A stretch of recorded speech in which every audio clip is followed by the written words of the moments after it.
ഇടതുപക്ഷ പാർട്ടിയായ LDFിൻ്റെ ഏറ്റവും പ്രധാനപ്പെട്ട ഘടകമാണ് CPI. പക്ഷേ വരുന്ന ലോക്സഭാ തെരഞ്ഞെടുപ്പിൽ CPIക്ക് ലഭിക്കുന്നതൊക്കെ വിജയസാധ്യത ഇല്ലാത്ത സീറ്റുകളും. അതിൽ ഏറ്റവും പ്രധാനപ്പെട്ടത് തൃശ്ശൂരും തിരുവനന്തപുരവും.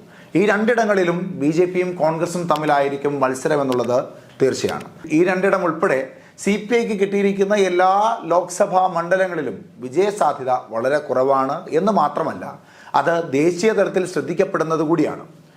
അതായത് നിലവിലത്തെ സാഹചര്യത്തിൽ CPM സുരക്ഷിതമായ സീറ്റുകൾ എടുത്തുകൊണ്ട് സുരക്ഷിതമല്ലാത്ത സീറ്റുകൾ CPIക്ക് നൽകിയെന്ന് സാരം.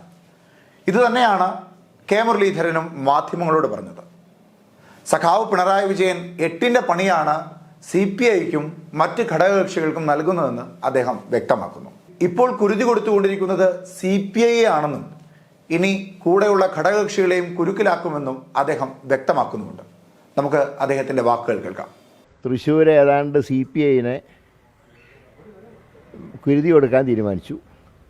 ഇനി ബാക്കി ഘടകകക്ഷീനെ അവിടെ കുരുതി കൊടുക്കുന്നുള്ളത് ഇലക്ഷനിൽ കാണാം. ഇത്രയും അനുസരണയുള്ളൊരു കുട്ടിയായിട്ട് മുഖ്യമന്ത്രിനെ ആദ്യമായിട്ട് കാണാം. കേന്ദ്രത്തിനെക്കുറിച്ച് ഒരു പരാതിയില്ല. 8-ാം തീയതി സമരം ചെയ്യാൻ പോവാണ് കേന്ദ്രത്തിനെതിരെ. എന്ന മുഖ്യമന്ത്രി പ്രധാനമന്ത്രി അടുത്ത് കിട്ടിയിട്ട് പോലും അതിനെക്കുറിച്ച് കമാശം വേണ്ടിയിട്ടില്ല.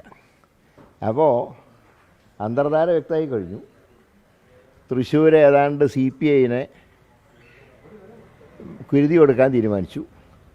ഇനി ബാക്കി ഘടകകക്ഷീനെ അവിടെ കുരുതി കൊടുക്കുന്നുള്ളത് ഇലക്ഷനിൽ കാണാം. പക്ഷെ ഒരു കാര്യം മുഖ്യമന്ത്രി മനസ്സിലാക്കണം, 77-ൽ ഇതേ ശക്തികളുമായിട്ട് മാർക്സിസ്റ്റ് പാർട്ടി ബന്ധമുണ്ടാക്കിയിരുന്നു.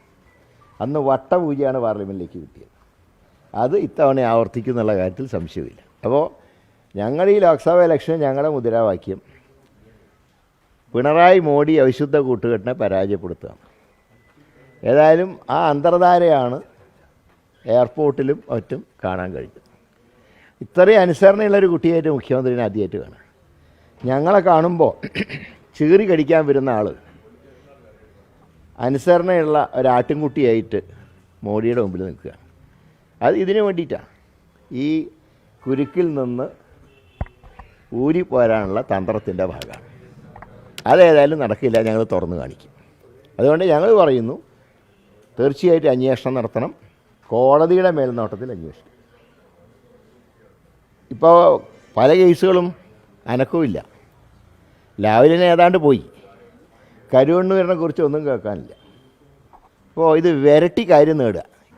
മറ്റ് സ്റ്റേറ്റുകൾ കോൺഗ്രസ് ഭരിക്കുന്ന അല്ലെങ്കിൽ BJP ഇതര ഗവൺമെൻറ്റുകൾ ഭരിക്കുന്ന സ്ഥലത്ത് ഡയറക്റ്റ് ആക്ഷൻ, ഇത് വിരട്ടി കേന്ദ്രത്തിൻ്റെ ഇംഗിതം നടത്തുക. അതാണ് മറ്റ് സ്റ്റേറ്റും കേരളവുമായിട്ടുള്ള വ്യത്യാസം നോക്കുക. ഏതായാലും ദിവസേന വരുന്ന വാർത്തകളൊക്കെ വളരെ എന്താ പറയേണ്ടത്, കൂടുതൽ കുരുക്കിലേക്ക് സർക്കാർ പോവുക. അത് ഊരാനുള്ള ശ്രമങ്ങൾ പിണറായി നടത്തുക. ഞങ്ങൾ പറയുന്നത് സത്യം പുറത്തു വരണം. സത്യം പുറത്തു വരാൻ ഈ അന്വേഷണം കൊണ്ട് മാത്രമേ കഴിയൂ. മറ്റൊന്ന്, ഈ കോൺഗ്രസ് നേതാക്കളുടെ ഭാര്യമാർക്കെതിരെയൊക്കെ സംസ്ഥാനത്ത് നിക്ഷേപ തട്ടിപ്പുമായി ബന്ധപ്പെട്ട ഞങ്ങൾ ഒരു കേസിന് ഏത് കേസ് വേണമെങ്കിലും എടുത്തോട്ടെ, ഞങ്ങൾ ഈ കേസുകൾക്കൊന്നും എതിരല്ല. അത് രാഷ്ട്രീയ പകപോക്കലാണ് എന്നൊന്നും ഞങ്ങൾ പറയുന്നില്ല. ഏത് കേസ് വേണമെങ്കിലും എടുക്കട്ടെ, നിയമത്തിൻ്റെ വഴിയിൽ കൂടെ തന്നെ നേരിടേണ്ട കേസുകൾ പാർട്ടി നേരിടും. നിയമത്തിൻ്റെ വഴിയിൽ കൂടെ തന്നെ നേരിടും. കോൺഗ്രസുകാർക്കെതിരെയൊക്കെ വലിയ വിമർശനവുമായി ആക്രോശിച്ചുകൊണ്ടൊക്കെ കടന്നു വരുന്ന പിണറായി വിജയൻ ഇന്നലെ നരേന്ദ്രമോദിയെ കണ്ടപ്പോൾ ഒരു കുഞ്ഞിനെ പോലെ ചിരിച്ചുകൊണ്ടാണ് സ്വീകരിച്ചത്. അദ്ദേഹത്തിനെതിരെ മാധ്യമങ്ങൾക്ക് മുമ്പിലൊക്കെ വലിയ വിമർശനം ഉയർത്തുന്ന മുഖ്യമന്ത്രി ഗവർണറോടൊപ്പം ഗവർണറെക്കാൾ വിനയത്തോടു കൂടിയാണ് പ്രധാനമന്ത്രിയെ സ്വീകരിച്ചത്.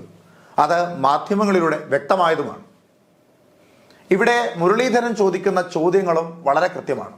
വരുന്ന 8-ാം തീയതി അദ്ദേഹത്തിനെതിരെ സമരമൊക്കെ നടത്തുവാൻ പോകുന്ന പിണറായി വിജയൻ എന്തുകൊണ്ട് പ്രധാനമന്ത്രി കണ്ടപ്പോൾ തൻ്റെ പ്രശ്നങ്ങളൊക്കെ ഗൗരവത്തോടു കൂടി അവതരിപ്പിച്ചില്ല?